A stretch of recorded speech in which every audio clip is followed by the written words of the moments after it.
بسم اللہ الرحمن الرحیم۔ السلام علیکم ورحمۃ اللہ وبرکاتہ۔ سامعین و ناظرین، آج جس موضوع کے اوپر آپ سے ہم کلامی کا شرف حاصل ہو رہا ہے وہ ہے فوائد صبح گاہی، یعنی کہ صبح صبح جلدی اٹھنے کے فوائد۔ اس کے بارے میں میڈیکل کی کتب لے لیں، آپ طب کی کتابوں کا مطالعہ کریں، آپ دینی کتب اسلامیہ کا مطالعہ کریں، آپ کو ہر ایک کتاب کے اندر صبح جلدی اٹھنے کے بے شمار فوائد نظر آئیں گے۔ تو ان میں سب سے بڑا فائدہ صبح جلدی اٹھنے کا یہ ہے کہ اللہ رب العالمین جسے توفیق بخشتا ہے، ایک مسلمان ہونے کے ناطے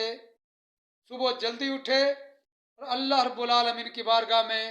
سجدہ ریزی کے فرائض انجام دے۔ اس کے بعد اللہ رب العالمین کا ایک قانون ہے کہ صبح صبح اللہ رب العالمین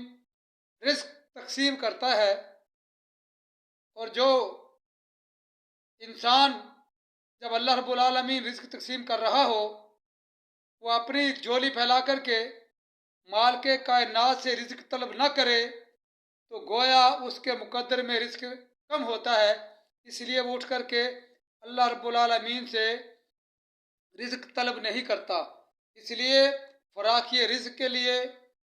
معاشی تنگی کو دور کرنے کے لیے اللہ رب العالمین کی بارگاہ میں صبح اٹھ کر کے سجدہ ریزی کیجئے، اللہ رب العالمین کی بارگاہ میں التجا کیجئے۔ اللہ رب العالمین کثرت سے روزیاں عطا کرتا ہے۔ اور میرے بھائیوں، آپ نے سنا ہوگا، دیکھا ہوگا کہ انسانوں سے پہلے اللہ رب العالمین کی دیگر مخلوقات، چرند پرند، حشرات الارض، زمین کے کیڑے مکوڑے، ان کے بولنے کی آوازیں، پرندوں کے چہچہانے کی آوازیں، اللہ رب العالمین کی حمد و ثنا بیان کرنے کی آوازیں میں اور آپ نے کئی دفعہ سنی ہوں گی، اور ہر روز آپ اور میں سنتے بھی ہیں۔ پرندے اٹھ کر کے